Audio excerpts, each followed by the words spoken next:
I want to go now to Brendan O'Neill. He's the editor of Spiked, a website. Brendan wrote an article called "There's Something Very Ugly in This Rage Against Israel," claiming that the line between anti-Zionism and anti-Semitism gets thinner every day. Brendan, thank you for joining us. You're welcome. So the line that you have located, or maybe not located because it does get very thin, what is that line? And is there a line that's actually been able to, you've been able to differentiate what is anti-Zionism and what is anti-Semitism? I think it's becoming harder and harder to make that differentiation between those two things. And I think the two phenomena are becoming blurred in my mind. And you can see that on the protests against Israel. The first striking thing about the protests against Israel is that they are always angrier, they're always more visceral, they're always more irrational in some ways than protests against any other state. So there's a real double standard applied to Israeli militarism in comparison with other states' militarism. And also, often the protests go from shouting about Israel to shouting about Jewish people. And we've seen that in Paris, we've seen it in Germany, we've even seen it in London with people holding up placards saying that the Jews control the media and so on. So I'm very worried about the way in which a lot of the current protesting against Israel often seems to jump over that thin line between being anti-Zionist and being anti-Semitic. Of course, though I understand that you're speaking to us from London, and we've spoken throughout the operation that the protests in London come every campaign, every new clash here in the Middle East. There are protests in London. Do you feel that these protests this time around on Operation Protective Edge are different than the previous ones? Well, there was a huge protest in 2009 in Hyde Park, which was attended by thousands of people, and I went to that as a reporter to see what was going on. And I saw some very shocking things there as well. I mean, there was one shocking incident where a man was wearing a caricatured Jew mask, and he was pretending to eat dead babies. And what was most shocking for me about that is that everyone else was just walking past him as if this was an entirely normal thing for someone to do.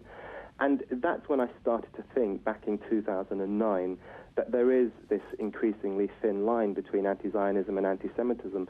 But I do think it's becoming more pronounced. I do think in the demonstrations, not only in London, but also across Europe, it's becoming more obvious to me that the rage against Israel is about something else. It's very emotional. It's often quite unhinged.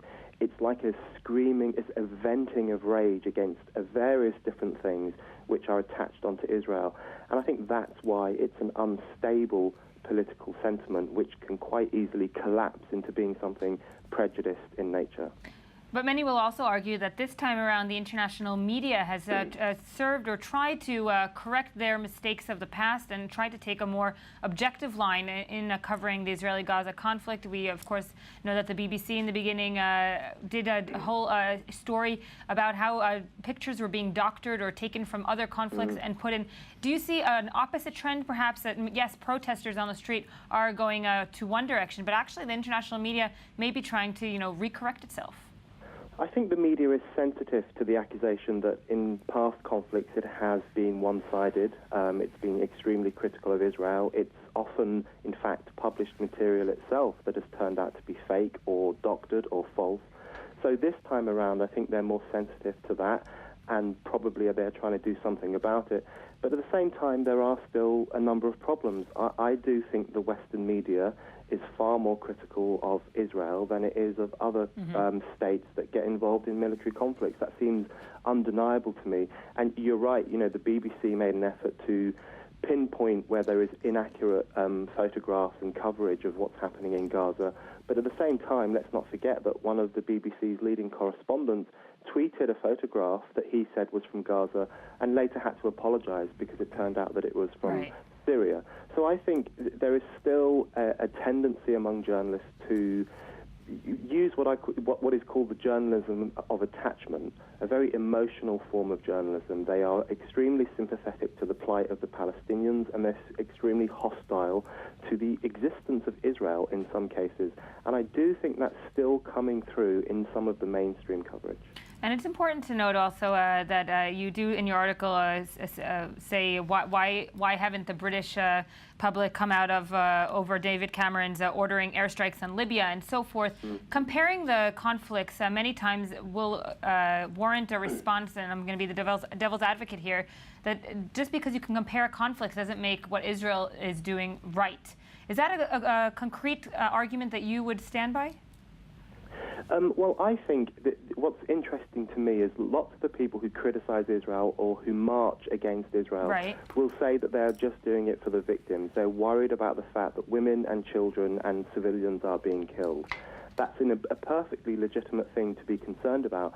What I'm interested in is why they don't have the same concern in relation to other conflicts, because there is hardly a single conflict in recent history in which women and children and other civilians have not been killed. That includes Britain's attack on Libya. It obviously includes America and Britain's attacks on Iraq and Afghanistan.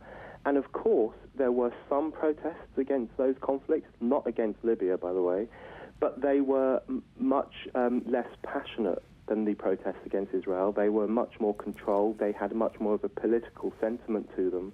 What I find very striking about Israel is not only that there are more protests against it than there are against our own governments when our own governments do bad, but also that the protests are much crazier and intense and fuming and furious. And I'm really keen to know why that is. And I think it's because Israel has been turned into the symbol of evil that all sorts of people in the West can rail against and rage against and feel good while they do it. Brandon, what kind of responses did you get for this editorial? Obviously, as you said, it's a very passionate subject, one that does rile up emotions from either side. What kind of responses did you get? Anything, out of the ordinary? I've had a huge number of positive responses from, I suppose, from friends of Israel, from people in Israel. More positive responses in relation to this piece than I've probably had in relation to many other things I've written. But I've also had hate mail and people saying nasty things and calling me a Zionist groveler and, a suck-up to the Zionist state and all those kind of things that you tend to expect when you write about this issue. But the most surprising thing for me is the number of people who responded by saying, it's about time someone said this, because I think this kind of problem is on people's minds, the problem of the increasingly thin line between what poses as an anti-Israel sentiment, but which often expresses itself as something that is borderline anti-Semitic. That's a problem I think lots of people are concerned about and struggling to understand. And I think people are quite relieved that it's finally being discussed, I hope, and I think it should be discussed even further. Brandon O'Neill, the editor of Spiked, thank you for joining us this morning.